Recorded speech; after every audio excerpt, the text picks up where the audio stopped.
Halo teman, jumpa lagi denganku Awang Kagunan Rahayu. Kali ini aku ingin bahas tentang anakku bukan anakku. Dan anakmu itu bukan sebenar-benarnya anakmu. Karena mereka adalah anak-anak kehidupan, itu menurutku ya. Kenapa kok aku bilang begitu? Ini cara berpikirku sederhana aja. Ya, karena aku bukan ahlinya ya. Jadi aku selalu menggali dari apa yang terjadi. Jadi aku selalu cermati dari kejadian-kejadian yang aku alami.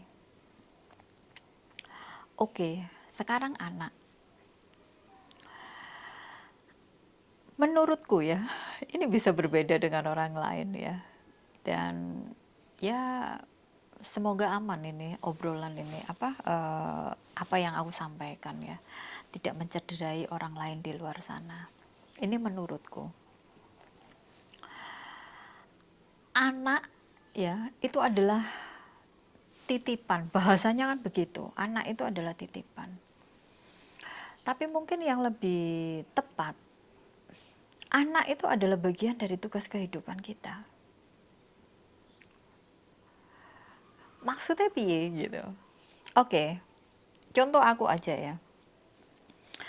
Aku ya bertemu dengan suami, menikah ya, menikah. Habis itu berproses ya, berproses, bercinta sehingga aku positif hamil. Oke. Janin itu dari segumpal darah ya. Dari hanya itu segumpal darah kecil, segumpal kecil. Ya, berproses, bertumbuh, terlengkapi sampai akhirnya terlahir ke dunia ini. Nah, pada saat dari segumpal darah ditiupkan ruh ke dalam janin itu. Pertanyaanku sederhana. Terus ini ruh yang masuk, ini ruh siapa? Ya oke, kalau tubuhnya ya itu bagian dari diriku dan bagian dari diri suamiku. Berproses ya hingga menjadi janin. Di situ aku diberikan tugas, aku memaknainya ya. Aku diberikan tugas untuk menyiapkan wadah seorang manusia baru. Wadah yang baru, casing yang baru. Nah, pada saat itu aku berpikir, lah terus yang dimasukkan ini ruh siapa? Yang dimasukkan ke dalam janinku ini ruh siapa? Yang dimasukkan ke dalam perutku itu ruh siapa?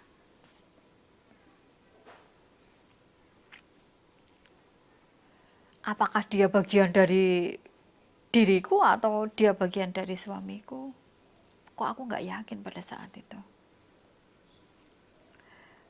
Ya bisa jadi dia adalah bagian dari keluargaku mungkin, dari leluhur-leluhurku atasku, atau bagian dari keluarga suamiku, leluhur-leluhur di atasnya, atau benar-benar ruh orang lain, ruh yang lain, yang bisa jadi aku juga nggak kenal,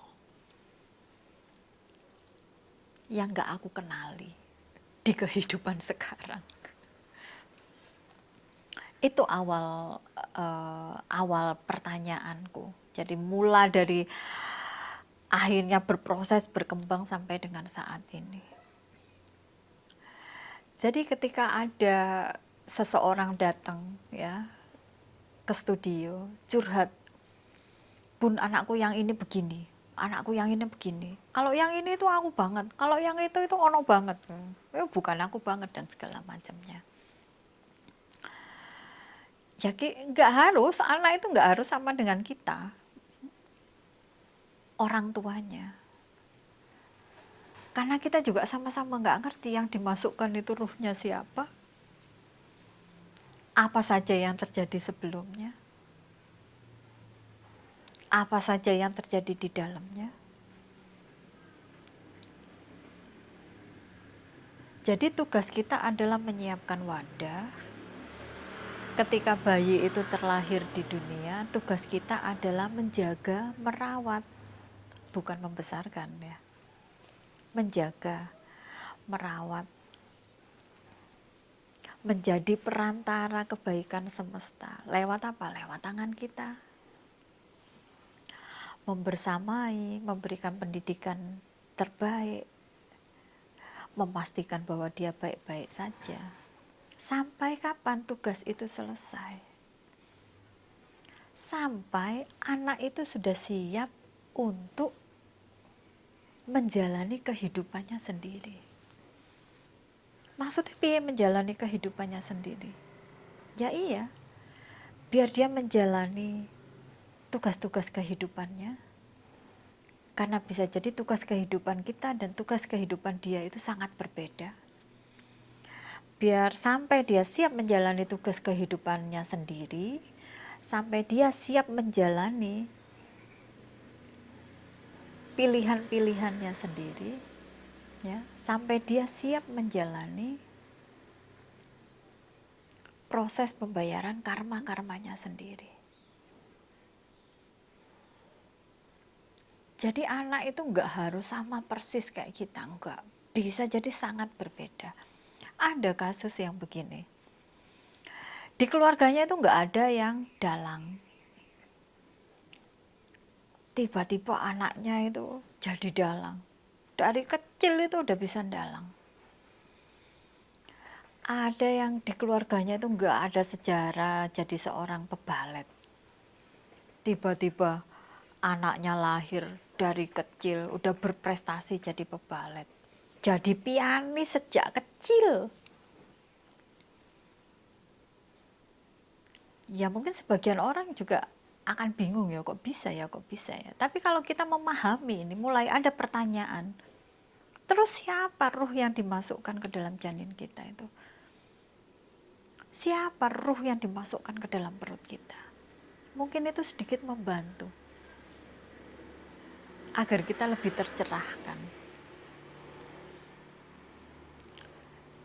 Ruh-ruh itu ya, kita nggak ngerti apa yang sudah mereka lewati di kehidupan sebelumnya.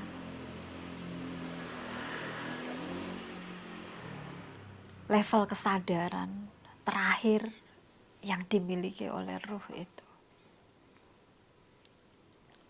Kemampuan-kemampuan terakhir yang sudah dimiliki oleh ruh itu.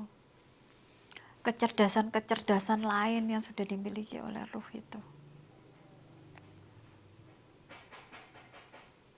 Karena berdasarkan yang aku percaya, kesadaran pada saat lahir adalah kesadaran terakhir pada saat dia mati. Jadi contohnya ketika Awang nih, Awang hari ini mati ya. Kesadaran yang Awang miliki saat ini kan semua berhenti tuh. Berhenti total, jegrek. Kesadaran, kemampuan, dan apapun yang dimiliki itu ya terhenti di saat ini, stop di saat ini. Dan suatu saat nanti ya, ketika siklus semesta bekerja dan Awang itu harus terlahirkan kembali ke dunia. Dengan casing yang berbeda, dengan nama yang berbeda. Awang baru ini, Awang dengan casing baru, Awang dengan nama baru. Lengkap dengan Awang dengan kesadaran, kemampuan, dan hal-hal terakhir pada saat Awang itu mati. Jadi kesadaran yang kita punya terakhir sebelum kita mati, itu nanti akan menjadi kesadaran awal pada saat kita dibangkitkan atau dilahirkan kembali. Itu yang aku percaya. Itu yang aku pahami. Ya mungkin ini agak sedikit membingungkan ya, tapi nggak apa-apa, ini proses. Jadi berspiritual itu nggak perlu yang wah ribet-ribet ya. Nggak perlu dengan segala hal yang jelimet. Nggak perlu seperti itu. Jadi aku selalu mempertanyakan apa yang terjadi padaku.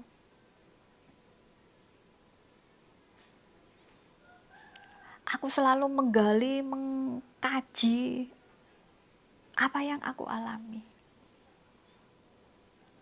Makanya aku selalu bilang, masuk ke dalam diri, masuk ke dalam diri. Pembelajaran terbaik adalah apa yang kita alami. Dan guru terbaik adalah diri kita sendiri. Aku ini orangnya kritis. Jadi ada segala sesuatu gitu, kok bisa ya? Ini apa? Dan aku cari itu jawabannya. Nyari jawabannya gimana? Masuk ke dalam diri. Sehingga ya nggak ngerti ya dengan proses apa, akhirnya kesadaran-kesadaran itu muncul. Dan tidak semua harus dipertanyakan ya dalam hidup itu. Ada banyak hal juga yang nggak perlu dipertanyakan. Ada banyak hal dalam hidup yang kita hanya perlu jalani aja. Karena ketika kita pertanyakan, berproses mencari jawaban, ketika jawaban itu ada, biasanya itu menimbulkan, memunculkan pertanyaan-pertanyaan baru. Jadi teman, kalau misalnya ada teman-teman yang bertanya entah itu lewat komen, entah itu lewat WhatsApp, ada beberapa yang nggak aku jawab. Karena menurutku, ini pertanyaan bahaya. Karena ketika aku jawab, pasti akan menimbulkan pertanyaan baru, tidak akan puas sampai di situ. Nah, ketika itu berpotensi untuk memunculkan pertanyaan-pertanyaan dan kebingungan-kebingungan baru, biasanya gak tak jawab. Teman, semoga ini tidak bikin tambah pusing ya, semoga ini tidak bikin tambah pening ya. Kok iki rodok berat ya kajian iki. Obrolan ini kok cerita ini kok agak berat. Tapi nggak apa-apa, pelan-pelan saja.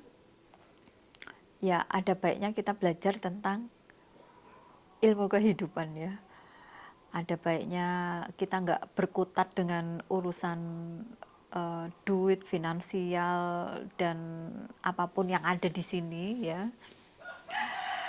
Ada baiknya juga kita pelan-pelan mempelajari tentang ilmu-ilmu kehidupan selagi masih ada kesempatan. Terima kasih banyak. Rahayu. Dadah.